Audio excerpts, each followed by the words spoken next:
Hello student, welcome back to my YouTube channel. मैं हूं राबिया। आज हम स्टार्ट करने जा रहे हैं चैप्टर नंबर 19, जिसका नाम है केमिकल कोऑर्डिनेशन एंड इंटीग्रेशन। ये वीडियो जो है पॉडकास्ट है, मतलब अगर आपने चैप्टर पहले से पढ़ा है तो आप इसको लगाकर सुनकर रिवाइज कर सकते हैं। इस चैप्टर में हम केमिकल कोऑर्डिनेशन एंड इंटीग्रेशन के बारे में डिटेल में बात करेंगे। जैसे न्यूरल सिस्टम फास्ट होता है लेकिन शॉर्ट लिव्ड होता है, वैसे ही बॉडी को कंटिन्यूस रेगुलेशन के लिए हार्मोन की ज़रूरत होती है। न्यूरल सिस्टम और एंडोक्राइन सिस्टम मिलकर बॉडी के फिजियोलॉजिकल फंक्शन को रेगुलेट करते हैं। अब है endocrine gland and hormones. Endocrine gland ductless होते हैं, इसलिए इनकी सिक्रीशन को हार्मोन कहते हैं। हार्मोन नॉन न्यूट्रेंट केमिकल होते हैं जो इंटरसेलुलर मैसेंजर की तरह काम करते हैं और बहुत कम क्वांटिटी में प्रोड्यूस होते हैं। इन वर्टिब्रेट में एंडोक्राइन सिंपल होते हैं, जबकि वर्टिब्रेट के अंदर अगर हम देखें तो ज़्यादा कॉम्प्लेक्स देखने को मिलते हैं endocrine system. Human endocrine system जो होता है डिटेल में हम इस चैप्टर के अंदर समझेंगे। ह्यूमन एंडोक्राइन सिस्टम के अंदर आता है pituitary gland, pineal gland, thyroid gland, parathyroid gland, thymus, adrenal, pancreas, gonad. ये सारे जो है ह्यूमन एंडोक्राइन सिस्टम में हम इस चैप्टर के अंदर पढ़ेंगे।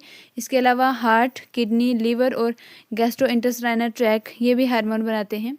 अब है हाइपोथैलेमस। हाइपोथैलेमस जो होता है फोर ब्रेन का बेसल पार्ट होता है।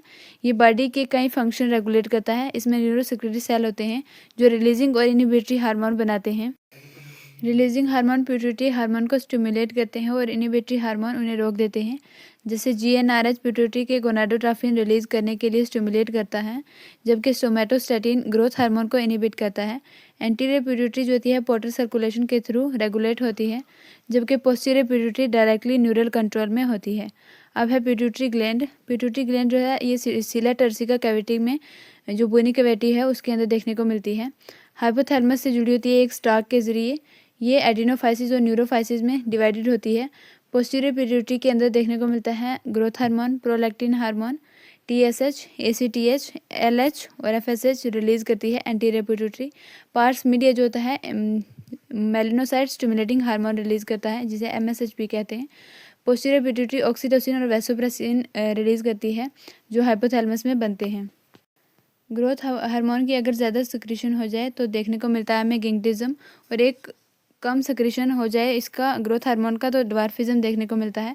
अडल्ट में एक्सेस ग्रोथ हार्मोन अगर हो तो एक्रोमेगाली होती है और प्रोलैक्टिन मिल्क फॉर्मेशन करता है। टीएसएच जो होता है ये थायराइड हार्मोन को स्टिमुलेट करता है। एड्रिनोकॉर्टिकोट्रॉफिक हार्मोन एड्रिनल कॉर्टेक्स को स्टिमुलेट करता है। ल्यूटिनाइजिंग हार्मोन और follicle stimulating hormone gonadal function regulate करते हैं। ऑक्सीटोसिन जो है ये चाइल्ड बर्थ और मिल्क इंजेक्शन में काम करता है। वैसोप्रेसिन जिसे एडीएच भी कहते हैं ये किडनी से वाटर को रीअब्जॉर्ब करता है।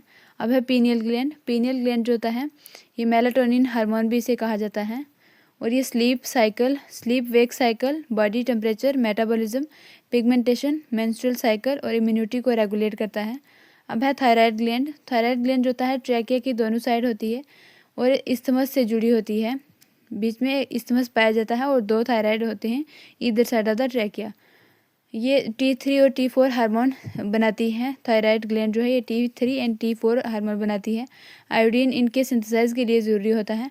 आयोडीन डेफिशिएंसी से ग्वाइटर और हाइपोथायराइडिज्म होता है। प्रेगनेंसी में अगर हाइपोथायराइडिज्म से क्रिटिनिज्म देखने को मिलता है, अगर प्रेगनेंसी में हाइपोथायराइडिज्म की वजह से क्रिटिनिज्म देखने को मिलता है।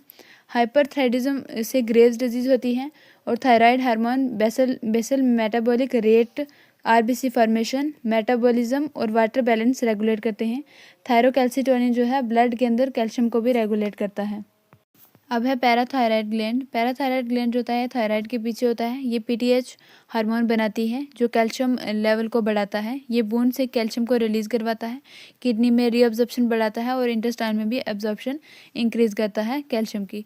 अब है थाइमस। थाइमस ग्लैंड जो होता है स्टर्नम के पीछे होता है। ये थाइमोसिन बनाती है जो टी लिम्फोसाइट की डिफ्रेंसिएशन और इम्यूनिटी में मदद करती है। ओल्ड एज में थाइमस जो है ये डिजनरेट हो जाता है। अब है एड्रिनल ग्लैंड। एड्रिनल ग्लैंड जो होते हैं किडनी के ऊपर होती हैं। ये कॉर्टेक्स और मेडुला में डिवाइडेड होती हैं। मेडुला एड्रेनलिन और नॉर एड्रेनलिन बनाती हैं जो फाइट और फ्लाइट हार्मोन होते हैं। ये हार्ट रेट, रिस्पिरेशन और ग्लूकोज लेवल जो है ब्लड के अंदर इंक्रीज करते हैं। एड्रिनल कॉर्टेक्स जो होता है ये ग्लूकोकॉर्टिकॉइड, मिनरलोकॉर्टिकॉइड और एंड्रोजन बनाते हैं। कॉर्टिसोल जो है ये मेटाबॉलिज्म, इम्यूनिटी और आरबीसी प्रोडक्शन में काम करता है। एल्डोस्टेरोन सोडियम और वाटर का रीअब्जॉर्प्शन करवाता है। कोर्टेक्स की कम एक्टिविटी से एडिसन डिजीज़ होती है, ठीक है। अब है पेंक्रियाज। पेंक्रियाज जो है ये एक्सोक्राइन और एंडोक्राइन दोनों होता है। आइलेट ऑफ लैंगरहैंस में अल्फा सेल ग्लूकागॉन और बीटा सेल इंसुलिन बनाते हैं। ग्लूकागॉन ब्लड ग्लूकोज को बढ़ाता है और इंसुलिन ब्लड ग्लूकोज कम करता है। दोनों मिलकर ग्लूकोज होम्योस्टेसिस मेंटेन करते हैं। इंसुलिन डेफिशिएंसी से डायबिटीज़ मेलाइटस होता है। अब है टेस्टिस। टेस्टिस होते हैं सेमनीफेरस ट्यूब्यूल और लीडिंग सेल से बने होते हैं। लीडिंग सेल एंड्रोजन और मेनली टेस्टोस्टेरोन बनाते हैं। ये male secondary sexual character spermatogenesis और लिबिडो रेगुलेट करते हैं। अब है ओवरी। ओवरी ओवम प्रोड्यूस करती है और एस्ट्रोजन और प्रोजेस्टेरोन हार्मोन बनाती है। Estrogen female secondary sexual character और फॉलिकल ग्रोथ करवाता है। प्रोजेस्टेरोन प्रेगनेंसी और मेमोरी ग्लैंड डेवलप और सपोर्ट करता है। अब देखते हैं hormone of heart, kidney and gastrointestinal tract. Heart atrial natriuretic factor बनाता है जो ब्लड प्रेशर कम करता है। किडनी एरिथ्रोपोइटिन बनाती है जो आरबीसी फॉर्मेशन करता है। जीआईटी गैस्ट्रिन सिक्रेटिन सीसीके और जीआईपी हार्मोन बनाता है जो डाइजेशन रेगुलेट करते हैं। Growth factor tissue growth repair में मदद करते हैं। अब है mechanism of hormone action. Hormone specific receptor से बाइंड करते हैं। रिसेप्टर मेम्ब्रेन बॉन्ड या इंट्रासेलुलर भी हो सकते हैं।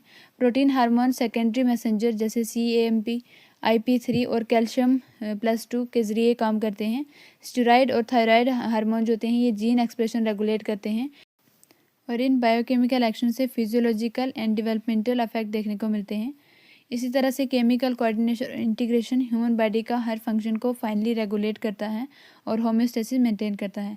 तो ये था केमिकल कोऑर्डिनेशन एंड इंटीग्रेशन, हमने 1 शॉट में कंप्लीट किया। तो मिलते हैं नेक्स्ट वीडियो में, तब तक के लिए keep learning keep growing. Thank you for listening.